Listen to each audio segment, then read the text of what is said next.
నుంచి వస్తున్నారు. జనస్పందన అయితే బాగానే ఉంది. ఏమైనా గతంతో పోలిస్తే కొంత మీకు ఏమైనా టెన్షన్ ఉందా ఈ ఎన్నికల ప్రచారం, ఎన్నికల ఫలితంపై? ఎన్నికలు ఎప్పుడైనా సాధారణ ఎన్నికలైనా ఉప ఎన్నికలైనా మా పార్టీ ఒక ఆర్గనైజ్డ్ పద్ధతిలో పనిచేసే పార్టీ కాబట్టి మాకు ఏదైనా కూడా టెన్షన్ అంటూ ఏముండదు. ఎందుకంటే మా నాయకుడు కేసీఆర్ గారు చాలా ప్రాపర్గా మాకు ఎలక్షనీరింగ్ కానీ లేకపోతే ఎలక్షన్ స్ట్రాటజీస్ కానీ ఎప్పటికప్పుడు దిశానిర్దేశం చేస్తూ ఉంటారు. ఏ రకమైన మెసేజ్ ఇవ్వాలి, ఏ రకమైన సందేశం ఇవ్వాలి ప్రజలకి, ఏ రకంగా ప్రజలకి మనకెందుకు ఓటు వేయాలి అనేది చెప్పాలి, ఇవన్నీ కూడా ఎప్పటికప్పుడు వారు గైడ్ చేస్తూ ఉంటారు. కాబట్టి మాకు ఏ రకమైన టెన్షన్ కానీ ఇంకోటి కానీ లేదు.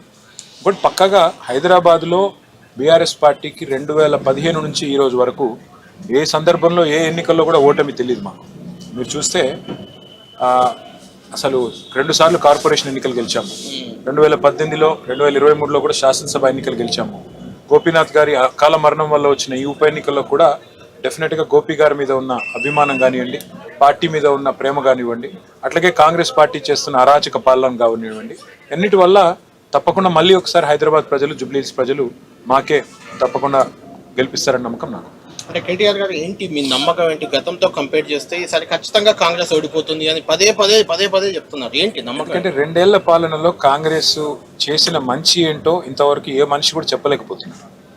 వాళ్ళు ఇచ్చిన వాగ్దానాలు 420 అమలు చేసింది ఒక్క ఫ్రీ బస్సు.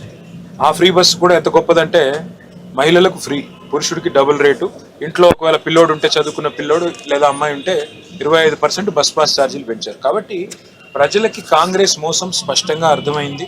వాళ్ళు ఏ ఒక్క వాగ్దానము నిలుపుకోలేదని అర్థమైంది. దాంతోపాటు 2 ఏళ్లలో వాగ్దానాలు నిలుపుకోకపోగా తెలంగాణ రాష్ట్రాన్ని ఒక అప్పుల కుప్పగా మార్చారు. 2,30,000 కోట్ల అప్పు చేశారు ఈ 23 నెలల పాలన. అంటే నెలకు 10,000 కోట్ల చొప్పున. వీళ్ళు ఇలాగే కొనసాగితే 6 లక్షల కోట్ల అప్పు చేస్తారు. దాంతోపాటు ప్రతి వ్యాపారం దెబ్బతిన్నది. తెలంగాణలో ఇవాళ ఫలానా సెక్టర్ బాగుంది, ఫలానా మనిషి బాగున్నాడు, ఫలానా వ్యక్తి ఆరోగ్యం, వ్యాపారం బాగుంది అని చెప్పేదానికి లేదు. ఉద్యోగులు అన్హ్యాపీగా ఉన్నారు, రైతులు అన్హ్యాపీగా ఉన్నారు, రిటైర్డ్ ఉద్యోగులు అన్హ్యాపీగా ఉన్నారు, 2 లక్షల ఉద్యోగాలని చెప్పి మోసం చేసినందుకు పిల్లలు అన్హ్యాపీగా ఉన్నారు. ఫలానా వర్గం సంతృప్తిగా ఉంది తెలంగాణలో అని చెప్పేదానికి లేదు. మహిళలు నెలకు 2,500 తులం బంగారం అని, స్కూటీలని ఇచ్చిన హామీలు అవి నెరవేరకపోవడంతో వాళ్ళు అన్హ్యాపీగా ఉన్నారు. ఒక్క కారణం లేదు కాంగ్రెస్ పార్టీకి ఓటేయడానికి. కేసీఆర్ గారు సవ్యంగా సరఫరా చేసిన కరెంటును కూడా కనీసం వీళ్ళు సరఫరా చేయకపోతున్నారు. మళ్ళీ పవర్ కట్లు, మళ్ళీ జనరేటర్లు. మంచినీళ్ళు సరఫరా చేయలేకపోతున్నారు. గురుకులాలు కేసీఆర్ గారు 1022 గురుకుల పాఠశాలలు పెడితే కనీసం ఆ గురుకులాలు వాటిని కూడా నడపలేకపోతున్నారు. ఒకప్పుడు గురుకులాల నుండి మరి డాక్టర్లు, ఇంజనీర్లు, బ్రహ్మాండంగా ఐఏఎస్ ఆఫీసర్లు వచ్చినారు కేసీఆర్ గారు పెట్టిన గురుకులాల నుంచి. వీరు వాటిని కూడా నడపలేక కనీసం వాటి అద్దె కూడా చెల్లించలేని దుస్థితిలో వీళ్ళున్నారు.